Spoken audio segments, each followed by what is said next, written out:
नमस्कार बच्चों, आज हम कक्षा 10 विषय संस्कृत के नवम पाठ सूक्तयः का अध्ययन करेंगे। इससे पहले 4 श्लोक हम पढ़ चुके हैं इस पाठ के। आइए पढ़ते हैं 5वें श्लोक से। 5वां श्लोक है यत् प्रोक्तम येन केनापि तस्य तत्त्वार्थ निर्णयः कर्तुं शक्यो भवेद्येन स विवेक इति ऋतः। यत् प्रोक्तम, यत् का अर्थ हो गया जो, प्रोक्तम कहा है, येन केनापि जिस किसी के द्वारा भी कहा गया है या जिस किसी ने भी, येन केनापि जिस किसी ने भी, यत् प्रोक्तम जो कहा है, जिस किसी ने जो कहा है, तस्य उसका तत्वार्थ निर्णय है, उसके तत्वार्थ का निर्णय। तत्वार्थ है, तत्व का अर्थ होता है रहस्य, राज, उसके रहस्य का निर्णय कर्तुम करने में शक्य भवेद येन, येन जिसके द्वारा कर्तुम शक्य किया जा सकता है, भवेद का अर्थ होगा हो, या जिसके द्वारा उस निर्णय को किया जा सके। किस निर्णय को? उसके रहस्य का निर्णय को। अर्थात जिस किसी के द्वारा भी जो कुछ कहा गया है, उसके कही हुई बात के रहस्य को जो जान सकता है, स विवेक इति ऋतः, वही विवेक कहलाता है। विवेक का अर्थ है ज्ञान, उसे ही ज्ञान इति ऋतः कहा गया है। अर्थात किसी के द्वारा कोई बात कही गई है, उसके रहस्य को हम अपने ज्ञान से, अपने विवेक से ही जान सकते हैं। तो विवेक किसे कहा गया है कि जिस किसी के द्वारा भी, येन केनापि जिस किसी के द्वारा, यत् प्रोक्तम जो कुछ कहा गया, तस्य तत्वार्थ निर्णय है, उसके तत्वार्थ का निर्णय अर्थात उसके अंतिम परिणाम का निर्णय कर्तुम करने में येन शक्य भवेत, जो जिसके द्वारा किया जा सकता है, उसके अंतिम परिणाम का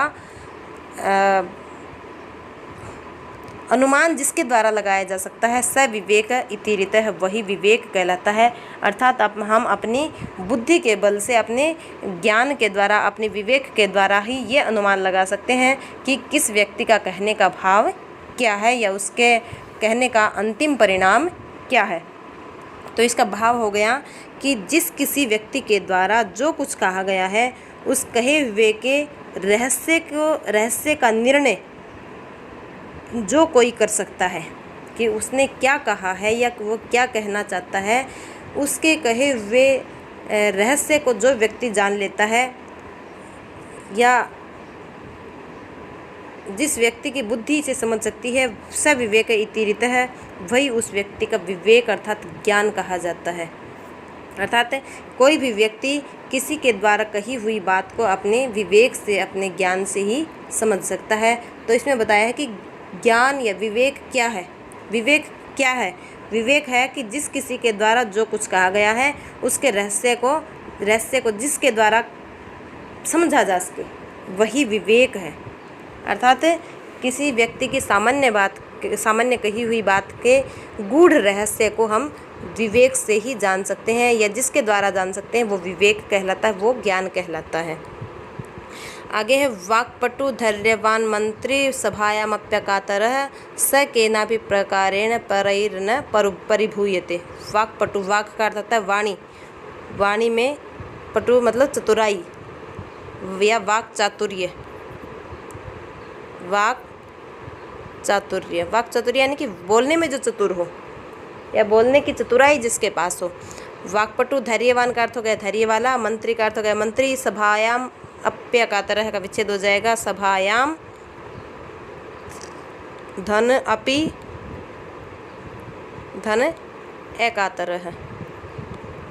कातर का अर्थ था डरपोक और एकातर निडर।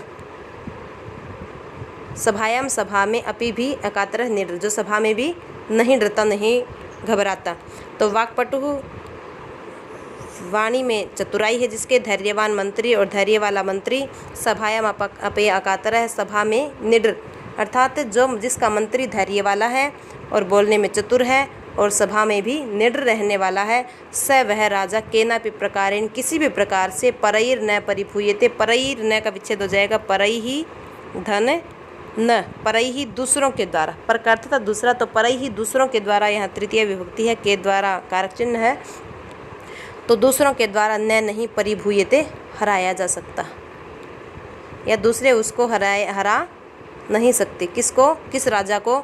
कि वाक्पटु जो बोलने में चतुर है, धैर्यवान मंत्री, धैर्य वाला मंत्री है जिसका मंत्री धैर्यवान है, वाक्पटु बोलने में चतुर है, सभायाम अपि अकातर है और सभा में निडर रहने वाला है, सभा में भी निर्भयी रहता है। स वह राजा केनापि प्रकारेण किसी भी प्रकार से परई न परिभूयते दूसरों से नहीं हार सकता है। दूसरे राजा लोग उसको नहीं हरा सकते। किसको?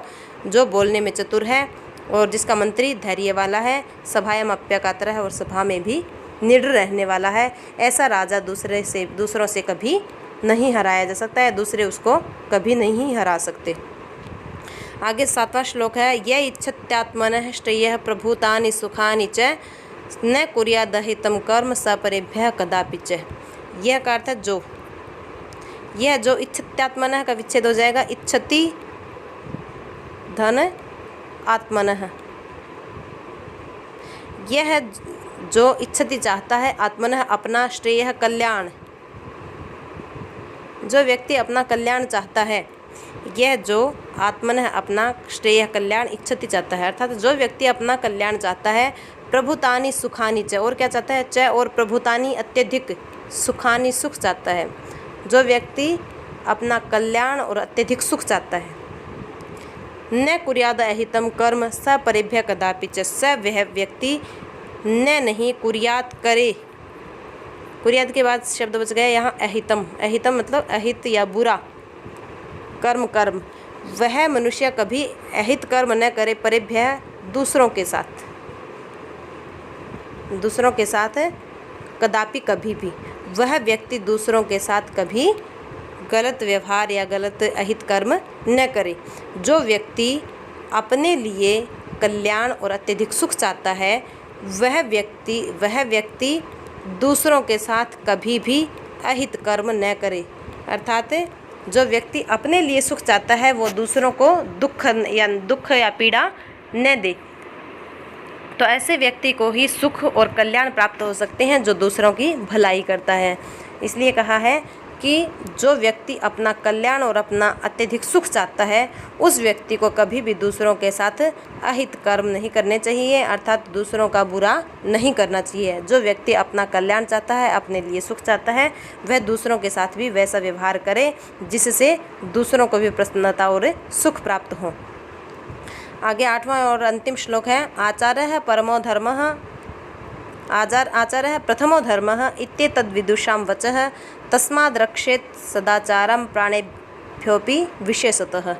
आचार्यः प्रथमः धर्मः, प्रथमः पहला धर्म है, आचार्य हमारा आचरण, हमारा सदाचार, हमारा जो सदाचार है, हमारा जो व्यवहार है, अच्छा व्यवहार है, वो ही हमारा पहला धर्म है। इत्येतद् विदुषां वचः, इति एतद् यह विदुषां विद्वानों का वचः वचन है, यह विद्वानों का कथन है। कौन सा? कि आचार्य है प्रथमो धर्म है, आचार पहला धर्म है, यह विद्वानों का वचन है। विद्वानों का कथन क्या है? कि आचार्य हमारा सदाचार ही हमारा पहला धर्म है, दूसरे के साथ अच्छा आचरण करना, अच्छा व्यवहार ही हमारा पहला धर्म है, ऐसा विद्वानों का कथन है, ऐसा विद्वानों ने कहा है। तस्माद इसलिए रक्षेत रक्षा करनी चाहिए, सदाचारम सदाचार की, इसलिए हमें अपने आचरण के, अपने सदाचार की रक्षा करनी चाहिए। विशेषतः विशेषकर प्राणेभ्योऽपि, प्राणों से भी बढ़कर, प्राणों से भी बढ़कर, इसलिए कहा है हमें अपने प्राणों से बढ़कर भी सदाचार की रक्षा करनी चाहिए। अर्थात प्राण चले जाएं परंतु दूसरे के साथ कदाचार कभी न करें, दूसरे के साथ बुरा व्यवहार कभी न करें, अपने स्वार्थ पूर्ति के लिए दूसरे के साथ गलत व्यवहार या दुर्व्यवहार, दुराचार कभी न करें। तो इसमें कहा है कि आचार्य प्रथमो धर्म है, आचार ही प्रथम धर्म है, सदाचार ही हमारा पहला धर्म है। ये ऐसा विद्वानों का वचन है, ऐसा विद्वानों ने कहा है, ऐसा विद्वानों का मानना है, उनका कथन है।